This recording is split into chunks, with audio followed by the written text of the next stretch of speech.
숯불 내 입술에 대니 어찌 주저할까. 주여 나를 보내주소서.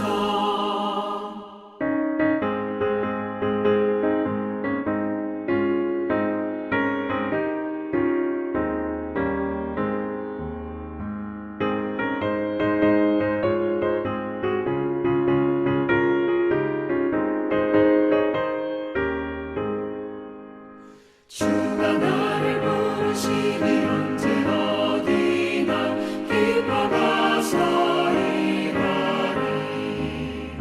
주가 명령 내리실 때 능력 받아서 기뻐 거두리로다. 보내소서 보내주소서 보내주소서. 숯불 내 입술에 대니 어찌 주저할까. 주여 나를 보내주소서.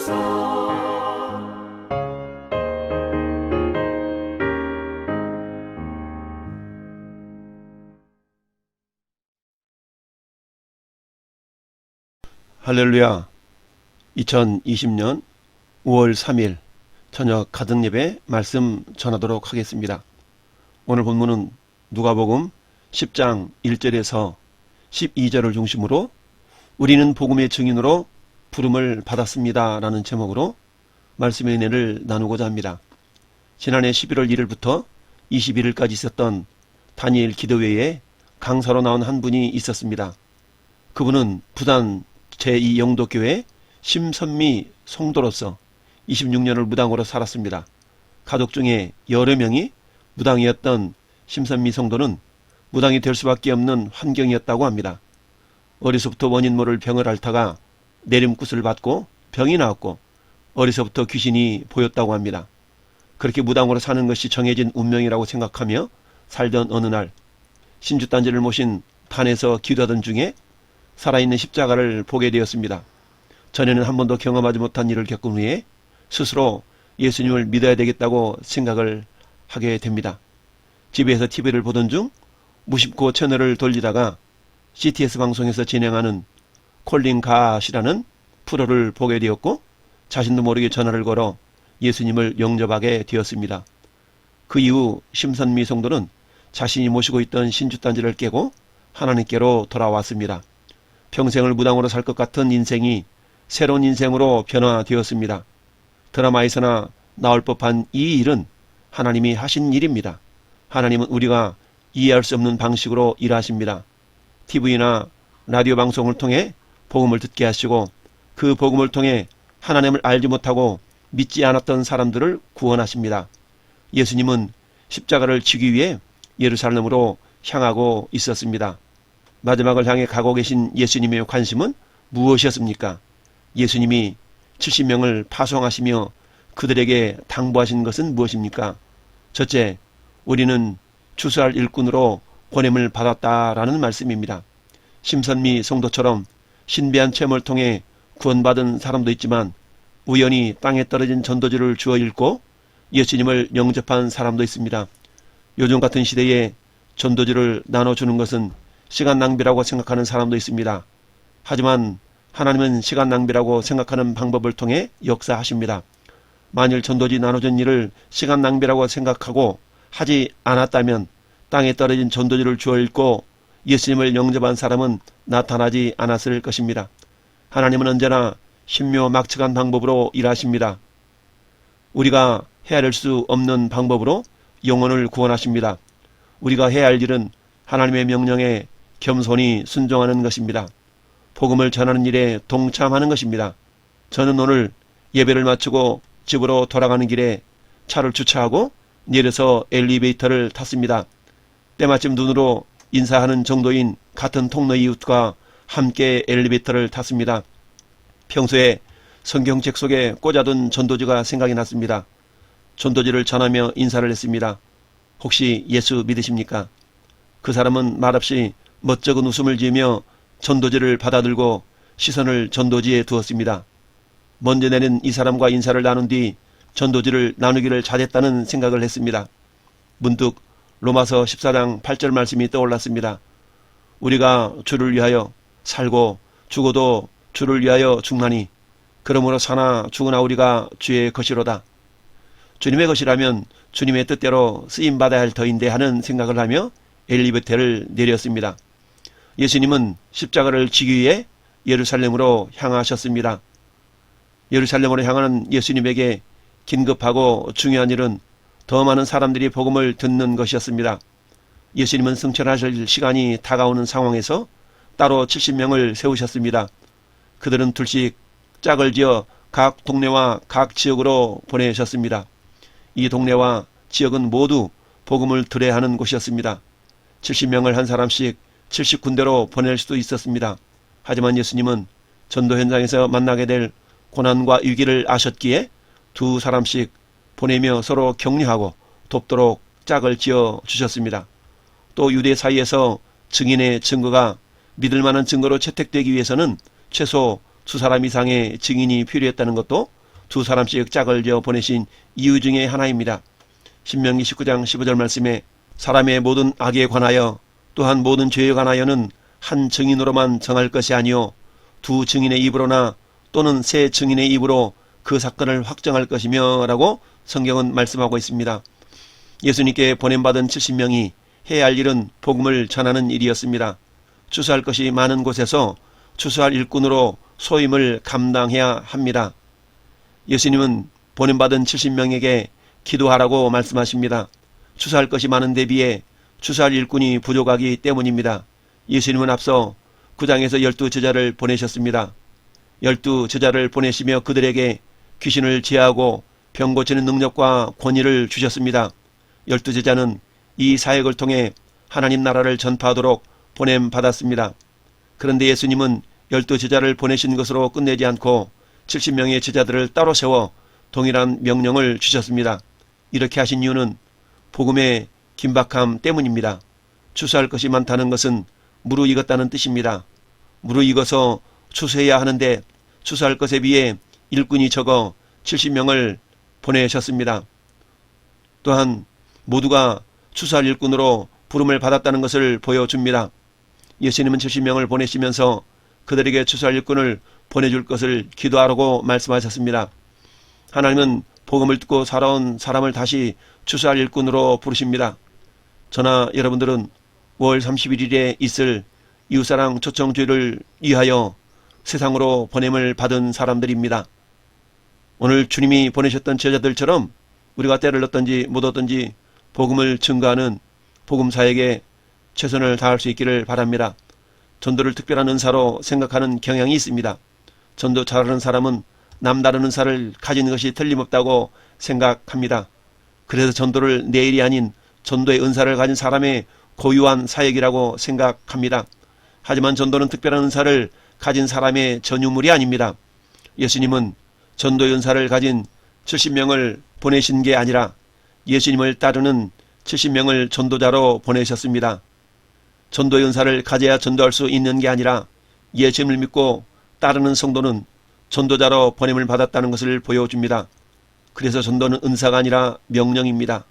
명령은 은사와 상관없이 순종하고 따라야 하는 것입니다. 이 명령은 그 시대에 예수님의 제자들에게만 전하해 준 것이 아니라 오늘 이 시대를 살아가는 저와 여러분들에게도 동일하게 주어진 명령이요 사명인 줄 믿습니다. 하나님은 추수할 일꾼을 성도로 부르셨습니다. 목사와 전도사, 전도의 은사를 가진 직분자가 아니라 예수 그리스도를 믿는 모든 성도를 부르셨습니다.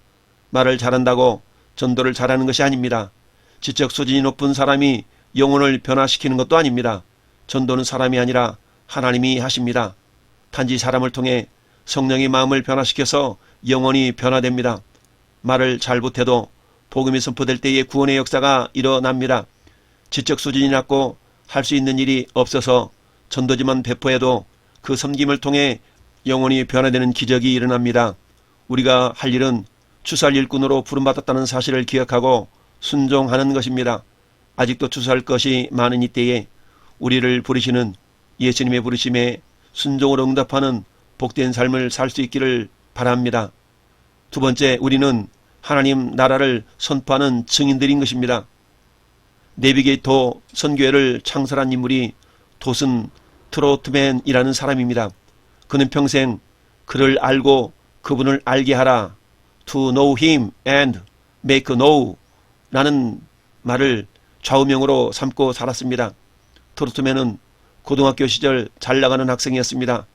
총학생회 회장과 농구팀 주장, 졸업식 고별사를 읽는 영예도 누렸습니다. 그러나 고등학교를 졸업한 후에 그의 인생은 내리막길을 걷기 시작했습니다. 매일 술에 빠져 살았고 음주운전과 도박을 하며 온갖 말썽을 부렸습니다. 20살이 되기 해 4번이나 경찰관에게 붙잡혀 2번이나 감옥 생활을 했습니다. 한 번은 술에 너무 취해서 가까이에 세우던 자신의 자동차를 찾지 못하고 비틀거리고 있는데 경찰관이 그를 불러 세웠습니다. 경찰관은 술에 의지해 살아가는 트로트맨에게 자신의 삶에 만족하냐고 물었습니다. 당황스러운 질문에 트로트맨은 자기도 이런 삶이 지겹다는 뜻밖의 답을 했습니다. 방황하는 트로트맨을 불쌍히 여긴 경찰관은 아버지처럼 그를 격려하며 새로운 삶을 살 수 있게 도와주었습니다. 며칠 후 그는 구원의 중요성을 강조하는 성경 구절 10개를 암송하는 어느 교회 모임에 참석하게 되었습니다. 그 다음 주에도 그는 성경 구절 10개를 암송했는데 그가 작정하고 외운 성경 구절들이 그의 마음을 울리기 시작했습니다. 몇 주가 지난 후 그는 배운 말씀들의 의미를 묵상하며 그리스도를 영접한다는 것이 무엇을 의미하는 건지 지금 그렇게 하고 싶다라고 기도했습니다. 그는 예수님을 믿고 인생이 바뀌게 되었습니다. 변화된 후 트로트맨은 개인적으로 전도하기 시작했습니다. 만나는 사람들에게 복음을 전하고 영접한 사람들을 집으로 데려와 말씀으로 양육했습니다. 복음은 죽은 영혼을 살립니다. 복음이 트로트맨을 살렸습니다. 복음 앞에 굴복한 사람은 복음의 증인이 됩니다. 트로트맨이 영혼을 전도하는 일에 인생을 바친 것은 결코 우연이 아닙니다. 복음은 한 영혼을 완전히 새로운 삶으로 변화시킵니다. 그래서 우리는 때를 얻든지 못 얻든지 항상 복음을 전해야 된다라고 디모데후서 4장 2절은 말씀하고 있습니다. 너는 말씀을 전파하라. 때를 얻든지 못 얻든지 항상 힘쓰라. 범사의 오래 참음과 가르침으로 경책하며 경계하며 권하라 라고 말씀하고 있습니다. 증인의 삶은 기쁨도 있지만 고난도 있습니다. 예수님은 70인을 파송하며 어린 양을 이 집 가운데 보냄과 같도다 라고 3절에 말씀하고 있습니다. 복음을 전할 때 반대자들의 위협이 있을 것을 경고하신 것입니다.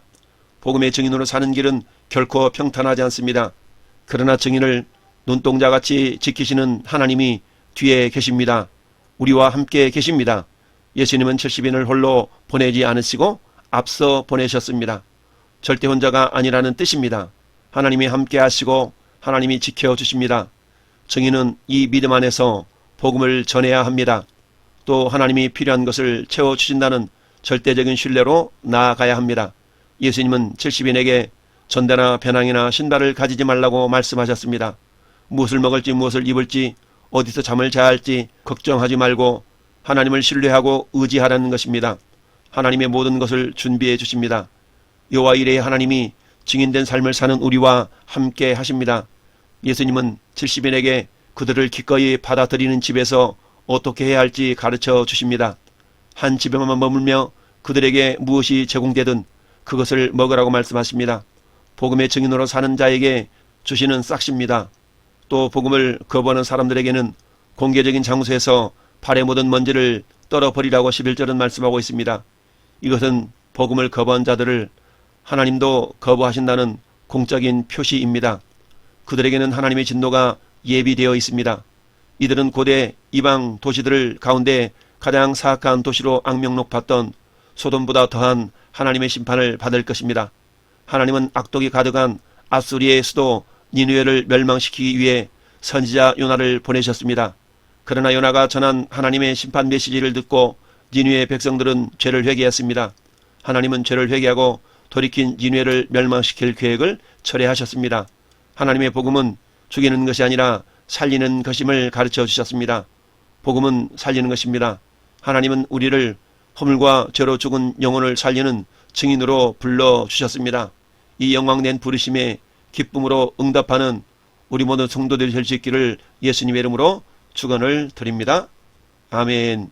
이제는 길이요 진리요 생명이신 우리 주님 예수 그리스도의 은혜와 독생자 보내셔서 죄와 허물로 죽은 우리를 살리신 아버지 하나님의 그 크신 사랑하심과 오늘도 우리 안에서 너는 세상에서 나의 증인이 되라고 권면하시며 힘주시는 성령님의 내주교통 감화감동 위로 역사하심이 주님의 제자로 부름받고 세상에 파송받은 사명자임을 믿고 한 주간을 새롭게 시작하는 모든 성도들 머리 위에와 가정과 직장과 생업 위에 기도 제목 위에 이 나라의 민족 위에 이제로부터 영원토록 함께 있을지어다.